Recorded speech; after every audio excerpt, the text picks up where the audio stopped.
Queridos hermanos, vivimos en un mundo marcado por lo transitorio.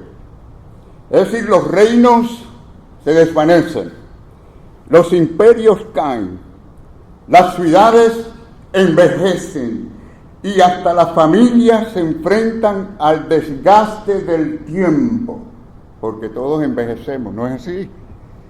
Es interesante como en ocasiones veo a alguien que no he visto hace 10, 15 años, me ve y me dice, estás igualito. ¿Igualito? ¿Cómo es posible? Yo pienso, no, tan mal yo estaba antes. Pero sí nos vamos desgastando, mis queridos hermanos, es la realidad. Todo parece sujeto a una ley que es invisible. Y es la ley de la decadencia. Hay algo ahí profundamente melancólico, y lo digo con esta pregunta: ¿de qué sirve el esfuerzo humano si todo se desvanece? ¿Hay algo de lo que podamos decir que durará para siempre? Qué bueno que el Señor Jesús tiene palabras para nosotros, ¿verdad? El Señor nos ofrece una respuesta que trasciende el tiempo. Él habla de algo que no se desgasta, algo que no desvanece. Y es que existe una obra, querido amigo, querido hermano, existe una obra que desafía esa ley de la decadencia. Se trata de un edificio que es eterno, un edificio que es levantado sobre la roca que es Cristo Jesús. Ese es inconmovible, es inquebrantable. Jesucristo mismo es la roca y la iglesia es edificada sobre ella. Y mis queridos hermanos, esa iglesia no será borrada, no será destruida. El Señor mismo se refirió a ella diciendo lo siguiente, si quieren hermanos díganlo conmigo: sobre esta roca edificaré mi iglesia y las puertas del Hades no prevalecerán contra ella. Amén.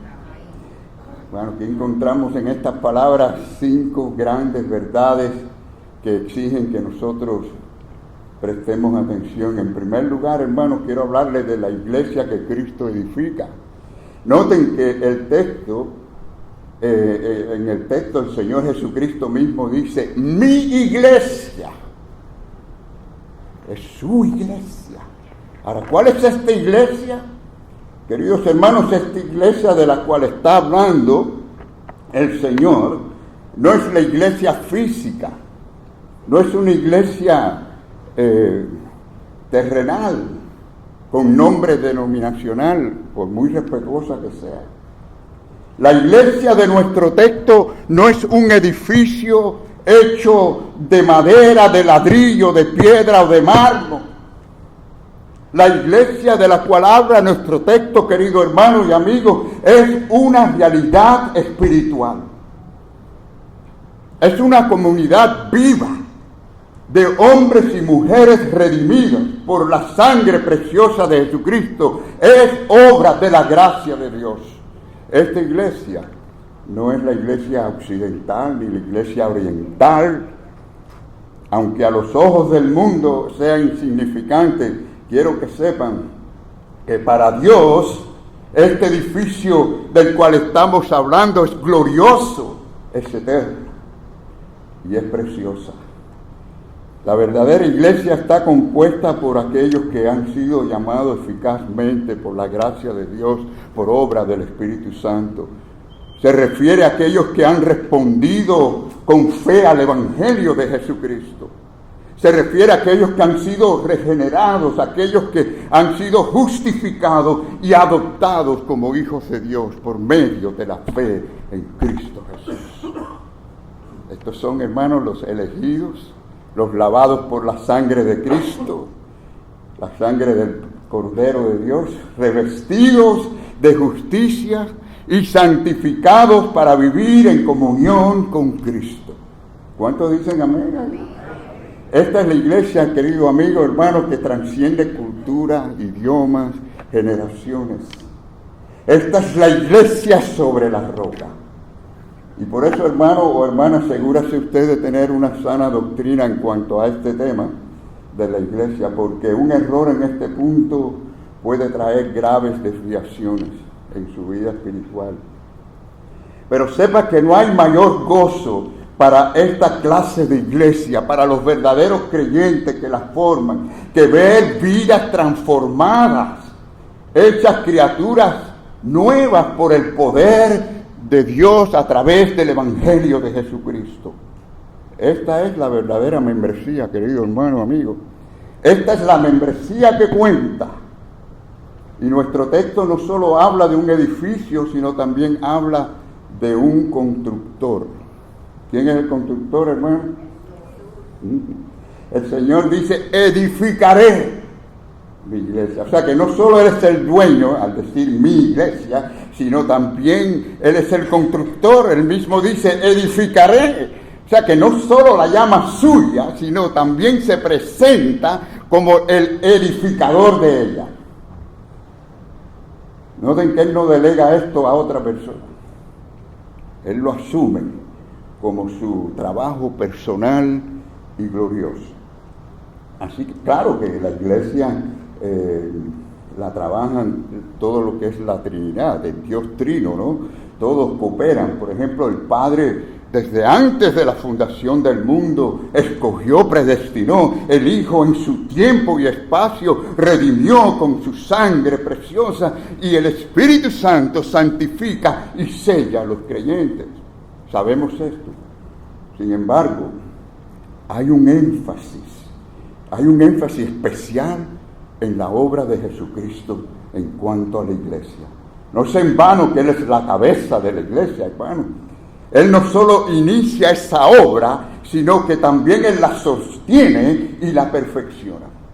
Usted quiere saber cómo Él arma esta iglesia, cómo Él construye este edificio. Bueno, le voy a dar rapidito algunos textos sin mucha explicación. Él llama a cada miembro en su tiempo, es decir, llamados a ser de Jesús. Él da vida al que quiere, el Hijo a los que quiere da vida. Él nos limpia con su sangre de todos nuestros pecados. Imparte paz. Él dice, mi paz os dejo, mi paz os doy, no como el mundo la da. También Él es el que otorga la vida eterna. Dice, yo les doy vida eterna. Y es eterna por definición, porque si es eterna no puede dejar de serlo. Y dice, no perecerán jamás. Y concede arrepentimiento. Fíjense ustedes qué obra tan maravillosa. La benignidad de Dios en su gracia al obrar en una persona es para guiar a esa persona a reconocer su condición espiritual y arrepentirse de sus pecados. Da potestad para ser hijos de Dios. Ustedes saben que no todo el mundo es hijo de Dios, no porque nazca en este mundo es creación de Dios, pero no es hijo de Dios. La Biblia dice, más a todos los que le recibieron, que recibieron a Jesucristo, a los que creen en su nombre, les dio ¿qué? Potestad de ser hechos hijos de Dios. Y también quiero que sepan que Él va a continuar esa obra. Él continúa esa obra, hermanos. Dice la palabra que el que comenzó, ¿no?, en vosotros, la buena obra, ¿qué va a hacer? La va a perfeccionar, sin falta. O sea que la sabiduría de Cristo en esta obra, hermano, es una sabiduría perfecta. Perfecta. Cada piedra es colocada en su momento y en su lugar. A veces grande, a veces pequeña, a veces rápido, a veces con lentitud. Pero ¿saben qué? Nunca fuera de tiempo, porque el constructor no se equivoca. Su misericordia es tan grande que no importa quién es el pecador o si es muy pecador, es decir, escoge lo vil, escoge lo débil, escoge lo despreciado y lo convierte en columna de su templo. Qué maravilloso es nuestro Dios. No rechaza a nadie por el pasado, no importa cómo haya sido su pasado. Su poder en nosotros nos ayuda hacia adelante a vencer las oposiciones. Saben que hay 3 grandes oposiciones para el cristiano, ¿no?, en esta construcción: el mundo, la carne y el diablo. Pero el Señor nos capacita, nos da el poder para vencer, y su obra avanza, aunque a veces silenciosa, pero firme, y es imparable. Y lo sabemos. Y aunque, ¿saben?, los inconversos de verdad no se interesan en la obra de la iglesia. Esto es una de las cosas que nos dicen algo de quién pudiera ser y quién no un cristiano. Porque los inconversos para nada les importa la iglesia, las cosas de Dios y la obra de Dios, para nada. Pero ¿saben qué dice la Biblia? Que en los cielos hay gozo. Cuando hay un pecador que se arrepiente, quiere decir los ángeles, los que están allí, hay fiesta y gozo por un pecador que se arrepiente. Tan importante es esta construcción para Dios, mis queridos hermanos. Sin embargo, a veces notamos que en los templos humanos hay como una frialdad, como una apatía ante las personas que se convierten y vienen al Señor. Y eso no debiera ser así. Debiéramos de gozarnos y estar dando gloria a Dios por cada pecador que se arrepiente. Así que la iglesia, hermanos, es, digamos, el centro del relato bíblico. ¿Saben por qué? Porque la iglesia es el centro del propósito eterno de Dios. Y por eso demos gracias de que esta edificación no descansa en las manos humanas. Demos gracias a Dios que no descansa en los ministros. No depende de los ministros, ni de los comités, ni las denominaciones, ni tan siquiera los estilos de adoración. Descansa en Cristo, el constructor que no falla. Lo que ha comenzado lo terminará. Pasemos al tercer punto en esta mañana, y quiero decirles algo acerca del fundamento inamovible de esta iglesia. Cristo dice, ¿sobre qué? Sobre esta roca. Ahí está. O sea que el Señor declara con precisión dónde la va a construir, encima de qué la va a construir. Sobre la roca. Una roca firme. ¿Saben cómo entendemos esto? Aquí hay juegos de palabras, porque Cristo le dice a Pedro por primera vez ese nombre, Pedro. Y él usa la palabra Petros. Él dice, tú eres Petro. Y esa palabra quiere decir una piedra, como un bloque de construcción para ir levantando las paredes, algo que es movible manualmente. Pero luego él dice, para que no se confunda, tú eres Pedro, pero sobre esta pedra, es decir, una roca grande de construcción maciza para cimentar y edificar. Es el cimiento de un edificio. Si él se hubiera referido a Pedro, como dice la iglesia, por ejemplo, la iglesia católica dice que esto quiere decir que es Pedro, sobre Pedro, ¿no? Pero si se hubiera referido a Pedro, hubiera dicho, sobre ti edificaré mi iglesia. Pero quiso distinguir y dijo, tú eres Pedro, una roca pequeña, una piedra pequeña de construcción, pero sobre esta roca. ¿Y cuál era la roca? Bueno, Cristo había hecho una pregunta anteriormente muy importante. Él dijo, ¿quiénes dicen ustedes que soy yo? Y Pedro enseguida respondió diciendo, tú eres el Cristo, el Hijo del Dios viviente. Entonces dijo, sobre esta roca edificaré mi iglesia. O sea que este fundamento fue establecido, mis queridos hermanos, con un alto precio. Porque Jesucristo tuvo que sufrir, morir y resucitar para poder sostener el peso de esa estructura, compuesta por pecadores como tú y yo, redimidos por la sangre de Cristo, por la obra de la cruz. Solamente esa obra tan perfecta puede soportar el peso de todos nuestros pecados. ¿Se imagina usted esto? Pensamientos impuros, acciones injustas, pecados públicos, pecados privados, pecados de omisión, pecados de comisión, pero podía porque su justicia era perfecta y su gracia es abundante. La gran pregunta es, y es muy personal, ¿estás tú sobre esta roca? ¿Estás tú sobre esta roca, querido amigo que me escuchas? ¿Estás unido al único fundamento que puede sostenerse ante el juicio de Dios?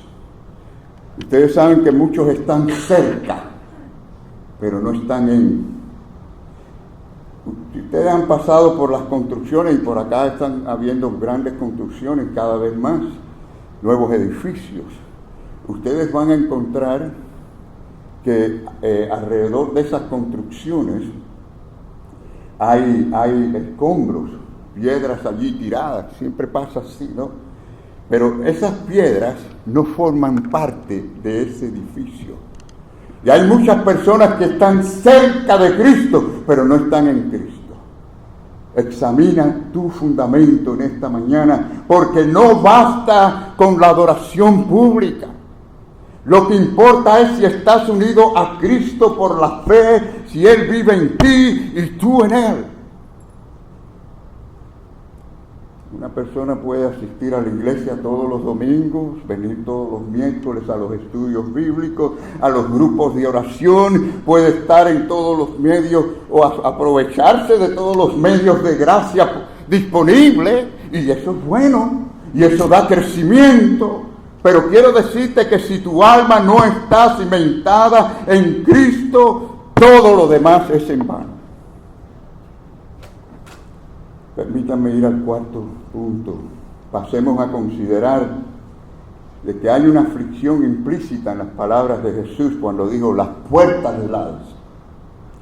Porque nos habla del poder del enemigo existente. Ustedes saben quién es ese enemigo, ¿verdad? El príncipe de este mundo, Satanás, que odia con toda su fuerza y persistentemente a la iglesia de Cristo. Es decir, a todo creyente y a todo aquel que quiere acercarse o que intenta acercarse y venir, Él los odia. Y quiero que sepas que ha estado siempre causando oposición contra los hijos de Dios. Está siempre apurado para mover a los hijos de este mundo, para de alguna manera ser piedra de tropiezo y hacer daño a los del pueblo de Dios. Él no puede tocar la cabeza, que es Jesucristo, pero Él sabe que puede tocar algunas partes del cuerpo, especialmente aquellas partes débiles. ¿Saben para qué? Porque Él no puede robarnos el cielo, pero sí puede robar gozo, puede robar paz y puede robar bendiciones, queridos amigos y hermanos. ¿Saben que multitudes han sido instrumentos de este enemigo? Muchas veces sin saberlo. Podemos ir al Antiguo Testamento, por ejemplo, empezar con Faraón. Faraón contra el pueblo de Dios.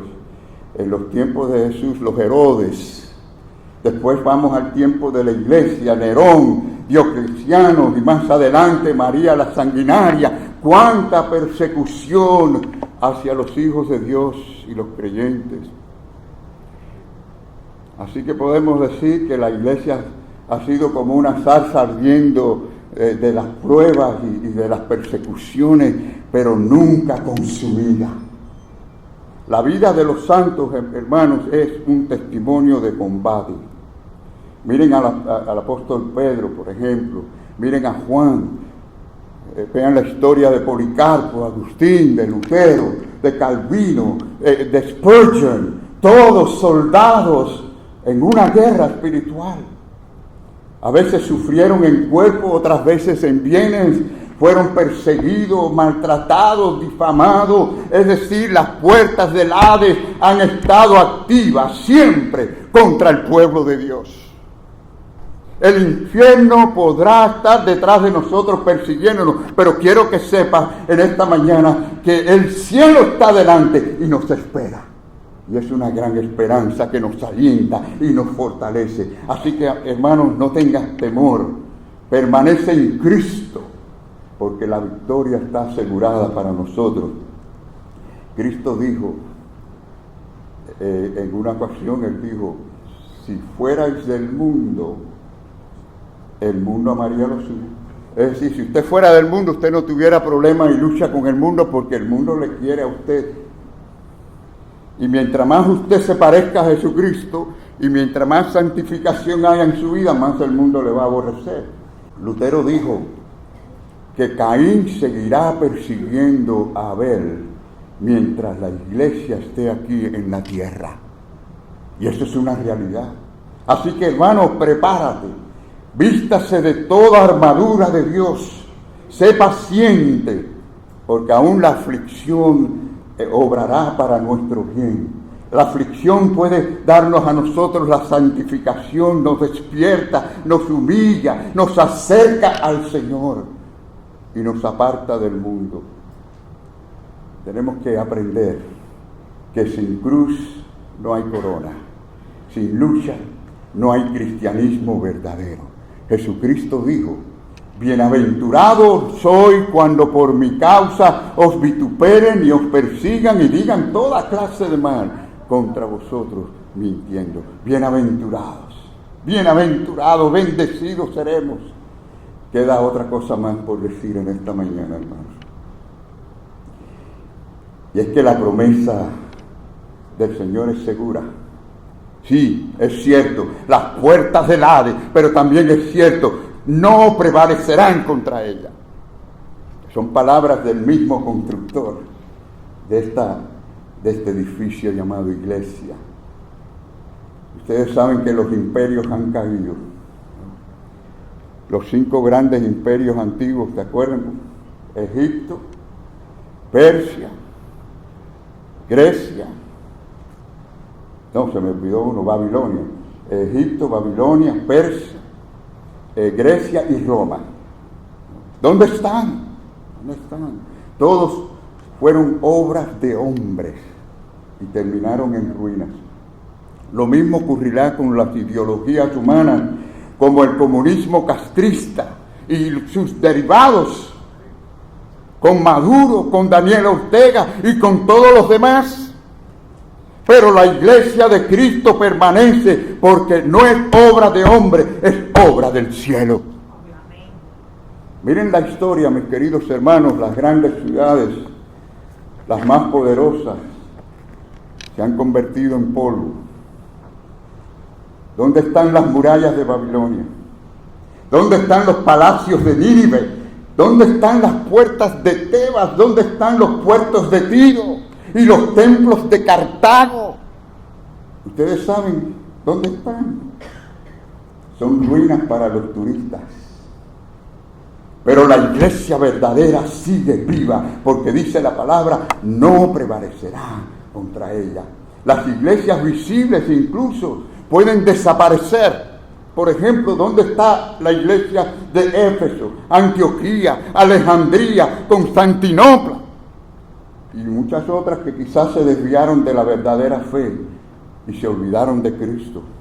Pero sepa una cosa, que la iglesia verdadera ha sobrevivido. Cuando ha sido perseguida en un país, ha florecido en otro. Porque ni el fuego, ni la espada, ni la prisión, ninguna persecución ni leyes injustas ha podido extinguir a la verdadera iglesia de Cristo. Sus perseguidores han muerto también, pero la palabra de Dios ha seguido floreciendo y expandiéndose por el mundo. Y esta promesa no es para la iglesia en general, es para ti que eres cristiano, para cada creyente, querido amigo. ¿Qué es la iglesia para ti en esta mañana? Saben que por eso debemos amar la iglesia, apoyar la iglesia, servir en la iglesia, pensar mucho en la iglesia, porque es el cuerpo de Cristo. No podemos separar la cabeza del cuerpo. Y Cristo la amó tanto que dio su propia vida por ella. La iglesia es el cuerpo de Cristo, es la esposa de Cristo. Y también la Biblia nos enseña que es el rebaño del Señor, es el trigo de la tierra, aunque hay cizañas que van a surgir, pero esa será echada a fuego y el trigo será guardado. Pero también somos el ejército de Cristo, un ejército que nadie quedará detrás. Dice el Señor, no perecerán jamás. Es una victoria segura. Así que el diablo puede encarcelar, él puede torturar, él puede matar, pero no puede tocar el alma de los cristianos. Hubo un prisionero en Roma, en la época de la Inquisición, un prisionero anónimo, no se sabe quién fue, pero escribió en las paredes de la celda lo siguiente: bendito sea Jesús, porque ellos no pueden expulsarme de tu iglesia verdadera. Tremenda verdad. Podían encarcelarlo, podían torturarlo, pero no podían separarlo de la iglesia de Cristo. Así es, ni la Inquisición, ni los imperadores, ni los lobos rapaces disfrazados de ovejas pueden detener la obra de Cristo. Cuando el despectivo emperador Juliano, de manera sarcástica y con un desprecio tremendo a un grupo de cristianos que maltrataban y torturaban, él se le acercó como para decirles a ellos: bueno, ¿y ahora en qué les va a ayudar Jesús? No, les dice: ¿qué hace el hijo del carpintero ahora? Se levantó un ancianito en medio de ese grupo de creyentes y le dijo: él está preparando tu féretro. ¡Wow! Pero ¿saben qué? Pasaron unos meses y Juliano, con todas sus pompas, con todo su poderío militar, murió en una batalla. ¿Y saben qué? Cristo seguía edificando su iglesia. No temas, querido hermano. Comienza a servir a Cristo y dile: Señor, ¿en qué puedo servirte? ¿Qué tú quieres que yo haga en el tiempo que tú tienes para mí en esta vida? Quiero honrarte, quiero glorificarte, quiero comenzar a edificar para la eternidad. No temas, querido amigo. No temas de que algunos hermanos son llevados al cielo, ministros también, porque Cristo siempre va a levantar a sus estrellas en cualquier tiempo y época. Y aunque no lo veamos todavía, todo obrará para bien. ¿Lo crees? ¿Cuántos decimos amén? Quiero terminar con este versículo que dice que los reinos de este mundo vendrán a ser de nuestro Señor y de su Cristo. Todo será para Él y para nosotros como herederos con Cristo Jesús. Quiero terminar con una pregunta solemne y una invitación urgente. La pregunta es muy sencilla. ¿Eres parte de la iglesia verdadera? Da testimonio al Espíritu Santo, a tu espíritu, de que tú perteneces a la iglesia de Cristo.